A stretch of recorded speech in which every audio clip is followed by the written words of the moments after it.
Hello, എല്ലാവർക്കും നമസ്കാരം. ഞാനിവിടെ ചെയ്യാൻ പോകുന്നത് നിത്യവഴുതനങ്ങ കൊണ്ടൊരു മെഴുക്ക് പുരട്ടിയാണ്.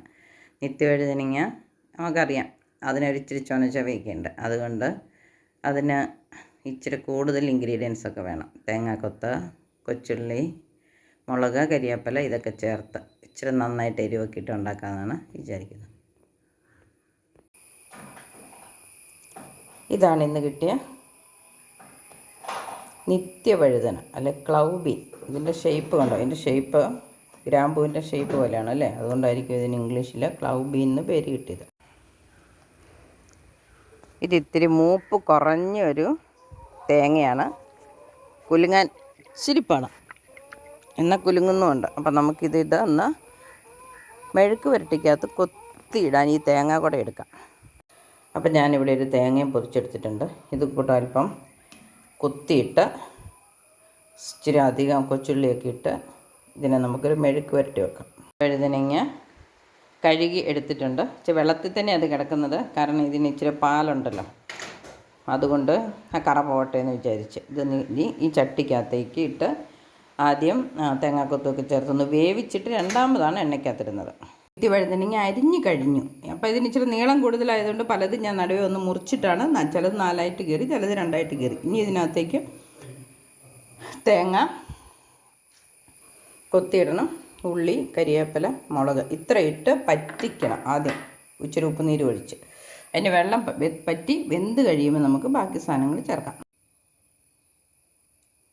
തേങ്ങ കൊത്തിയിട്ടു. ഇനി നമുക്ക് ഉള്ളി ചേർക്കാം. ഉള്ളിയും ചേർത്തു. സാധാരണ ഒരു തോരന മെഴുക്കുവരട്ടിക്ക് ഇടുന്നതിനെക്കാട്ടിലും അല്പം കൂടുതൽ ഇട്ടിട്ടുണ്ട്, കാരണം ഇതിൻ്റെ ചൊവയൊക്കെ പോകണമെങ്കിൽ ബാക്കി സാധനങ്ങൾ അതിൻ്റെ കൂടെ ചേരണമല്ലോ. അപ്പോൾ ഇനി മുളകും കീറിയിട്ടു. ഇനി നമുക്ക് ഉപ്പൊഴിച്ച് ഇത് അടുപ്പത്ത് വയ്ക്കാം.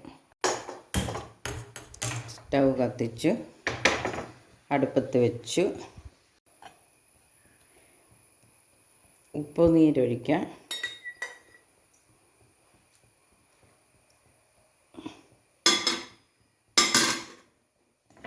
നമുക്ക്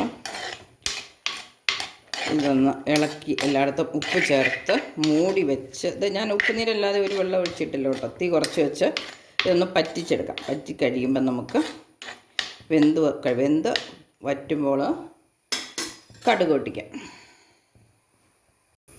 നമുക്ക് ഇതെവിടെന്തായെന്ന് നോക്കാം. ആവി വന്നിട്ടുണ്ട്, വെള്ളമുണ്ട്.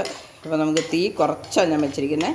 അപ്പോൾ തീ കുറഞ്ഞിരുന്ന് ഒന്ന് വേകട്ടെ. വെന്ത് കഴിയുമ്പോൾ നമുക്ക് പുലർത്തിയെടുക്കാം. എന്തായി എന്ന് നോക്കാം. വെള്ളം വറ്റി, കളറൊക്കെ നന്നായിട്ട് മാറി. അപ്പോൾ നന്നായിട്ട് വെന്ത് വെള്ളമൊക്കെ പറ്റിയിരിക്കുക. ഇനി നമുക്കിതിനെ എണ്ണയ്ക്കകത്തിട്ടൊന്ന് ഉലർത്തിയെടുക്കാം. തീ കത്തിച്ചു, ചീനച്ചട്ടി അടുപ്പത്ത് വെച്ചു. ഇനി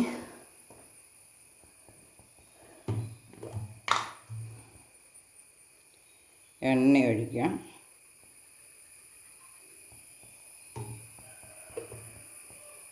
കടുകിട്ടു.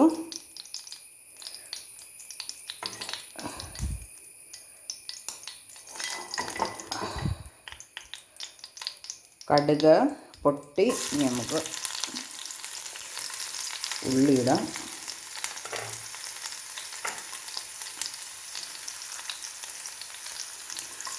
കറിവേപ്പില ഇടാം.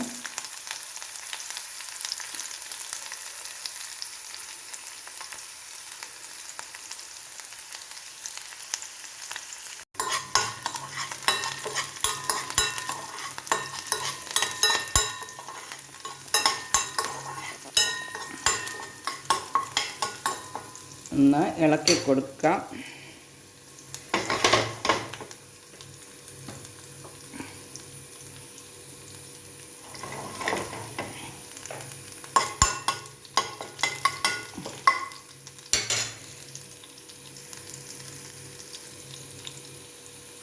മൂത്ത് വരുന്നുണ്ട്.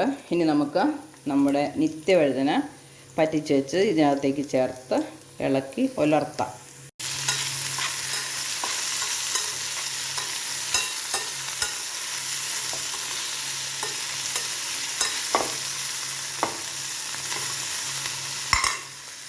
തീ കുറച്ച് വെക്കാം. ഒരു കഷ്ണം തേങ്ങാക്കൊത്ത് എടുത്ത് തിന്നാൽ മതി. തേങ്ങാക്കൊത്തിന് ഉപ്പുണ്ടെങ്കിൽ കറിക്ക് ഉപ്പുണ്ട്, തേങ്ങാക്കൊത്തിന് എരിവുണ്ടെങ്കിൽ കറിക്ക് എരിവുണ്ട്. അപ്പം നമ്മൾ തേങ്ങാക്കൊത്ത് എടുത്ത് തിന്നു. അപ്പം അത്യാവശ്യം ഉപ്പ് എരിവൊക്കെ ഉണ്ട്. ഇനി നമുക്കത്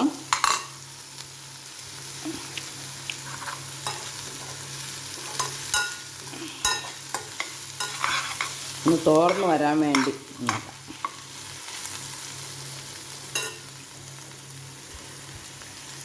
അപ്പം നമ്മുടെ കറി ഇവിടെ റെഡി ആയിട്ടുണ്ട്. ഇനിയിപ്പം ഒന്നും ചെയ്യണ്ട, നമുക്ക് നിർത്തി. ഇനിയിപ്പോൾ അങ്ങനെ ആവി ഒത്തിരി പോകാനൊന്നുമില്ല, ഉണങ്ങിയിട്ടുണ്ട്. അപ്പം ഞാനിങ്ങനെ മൂടി വെക്കുവാണ്. ഇനി എൻ്റെ കറി ഇഷ്ടപ്പെട്ടെങ്കിൽ നിങ്ങൾ ഇതുപോലെ ഉണ്ടാക്കി നോക്കിയിട്ട് ലൈക്ക് ചെയ്യണം, ഷെയർ ചെയ്യണം, സബ്സ്ക്രൈബ് ചെയ്യണം. നിത്യവഴുതിന് ഇല്ലാത്തവർ 2 വിത്ത് നട്ടാൽ ഒരു വർഷം മുഴുവനും നമുക്ക് കറി വയ്ക്കാൻ മാത്രം കറി പച്ചക്കറി നമുക്ക് തരും. അപ്പം നിങ്ങളെല്ലാവരും എവിടെന്നെങ്കിലുമൊക്കെ ഒരു നിത്യക്കറിയുടെ 2 വിത്ത് സംഘടിപ്പിച്ച് നട്ട് ഇതുപോലെ വിഷമില്ലാത്ത ആരോഗ്യം സംരക്ഷിക്കുന്ന നാടൻ പച്ചക്കറികൾ ശീലിക്കണമെന്ന് എനിക്ക് നിങ്ങളെ ഓർമ്മപ്പെടുത്താനുള്ളത്. അപ്പോൾ എൻ്റെ വീഡിയോ സബ്സ്ക്രൈബ് ചെയ്യാത്തവർ എൻ്റെ ചാനൽ സബ്സ്ക്രൈബ് ചെയ്യാത്തവർ സബ്സ്ക്രൈബ് ചെയ്യണം, ലൈക്ക് ചെയ്യണം, ഷെയർ ചെയ്യണം.